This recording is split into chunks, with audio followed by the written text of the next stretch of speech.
Hi, it's Fran from Artway, and today I'm showing you how to make some paper stars for your home using our tree-free paper. So you want to start with 2 bits of paper that equal size. I'm using A4 here from our tree-free paper packs, and you're going to do an accordion fold all the way down each sheet. So you end up with 2 bits like this.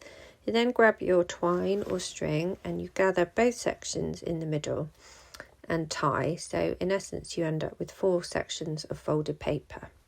Then grab your scissors and make a point, well 2 points on each section, so you end up with 4 bits looking, hopefully something like this. You then need to start manoeuvring each section out and gluing them. I used a Pritt stick, but use whatever you want, but obviously they do need to be secure, otherwise you won't end up with a complete star or snowflake.